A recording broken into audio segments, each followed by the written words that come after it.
Hey everyone, Zandom here again.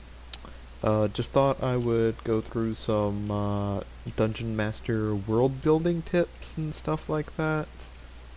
'Cause I don't know, I just felt like going through it and talking about the custom world that I made while I went and gone and built some stuff for my campaign.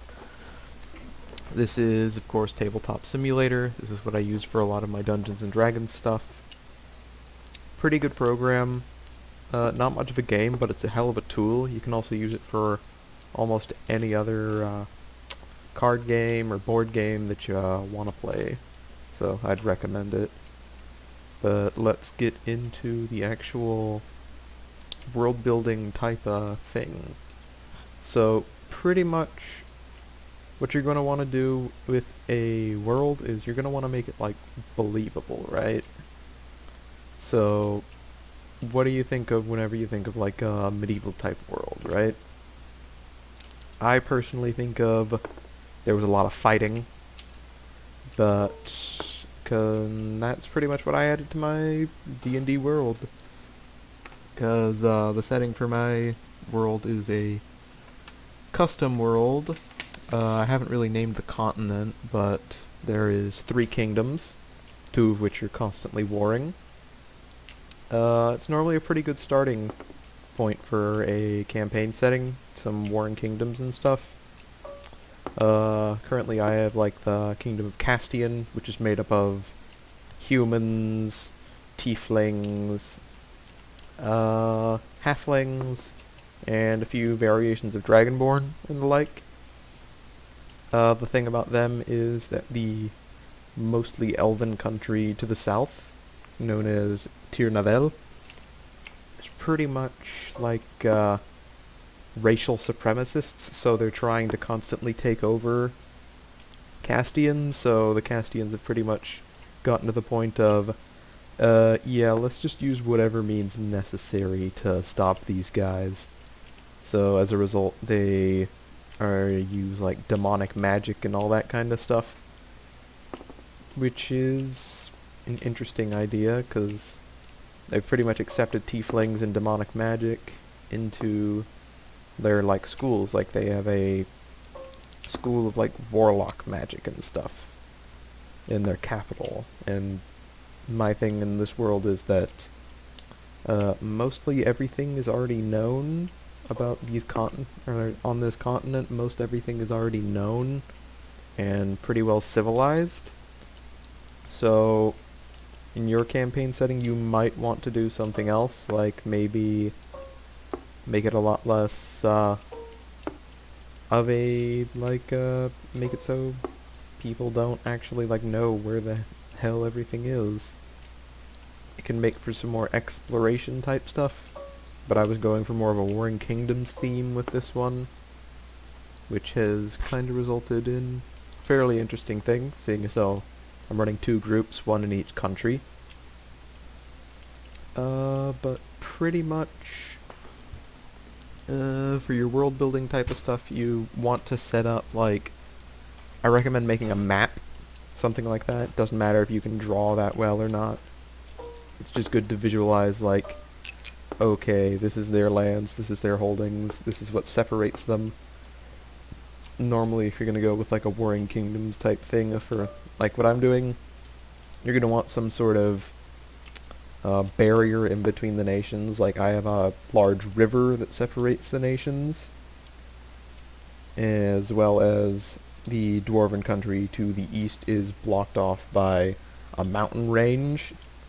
So neither of those countries of Castian nor Tirnavel really have access to there very easily, which is pretty interesting.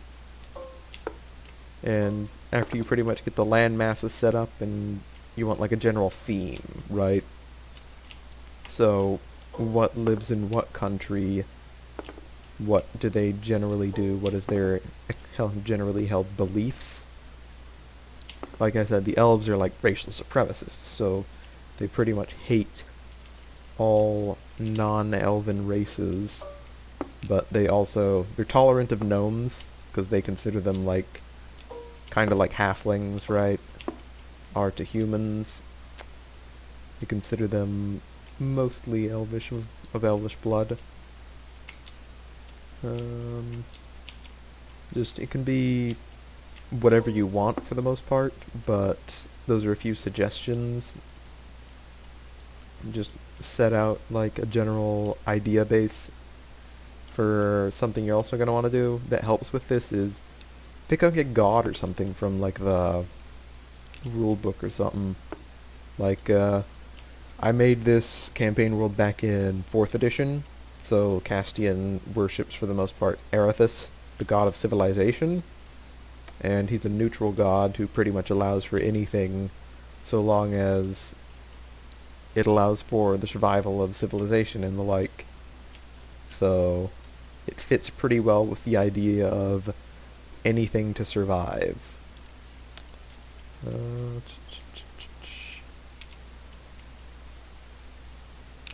Which can be quite good at helping you decide what you actually want to do for your like campaign setting and the like.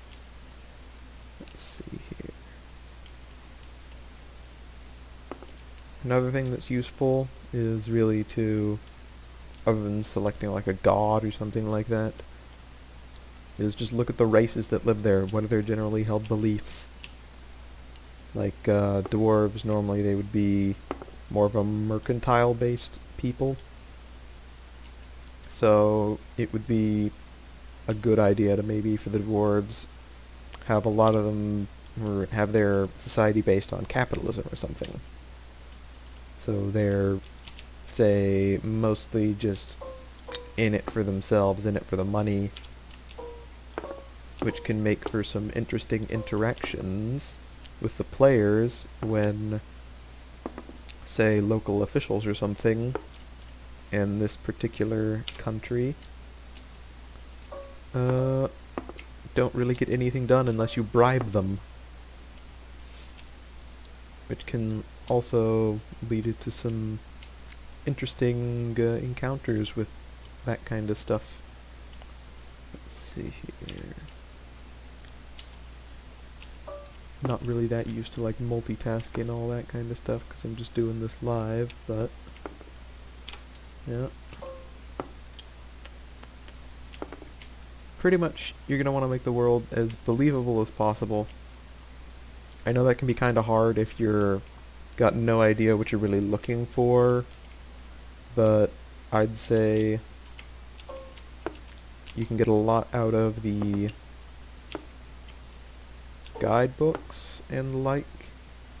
These can help you out a fair bit. And generally, you can also take ideas from like literature that you like. Say you like Lord of the Rings or something.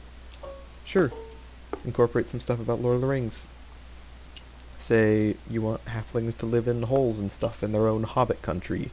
Sure, that works. It's your world. You're the DM. You decide what's what for the most part.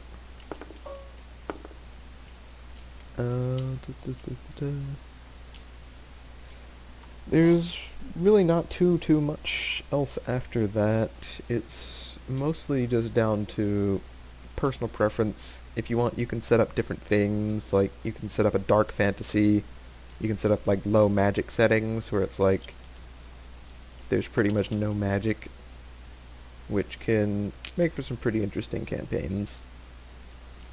Say,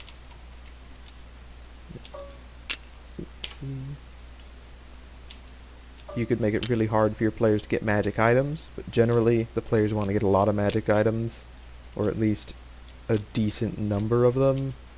So try not to restrict it too much if you're going to be doing a lower magic setting.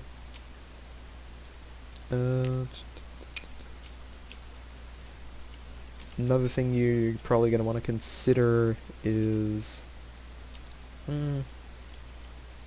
pretty much I'm thinking. No, not that much else. I'm pretty sure I've covered almost all bases there.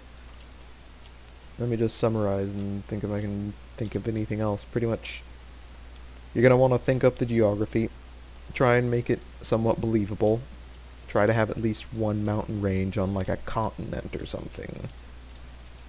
It's nice to have different features like forests and rivers and all the like, and it can be interesting to have an island setting for your characters and stuff too, but that can also be a bit tough. But if you want to like restrict them to a certain area until they get enough gold so they can go and pay for a way out off the island or something, that can work. And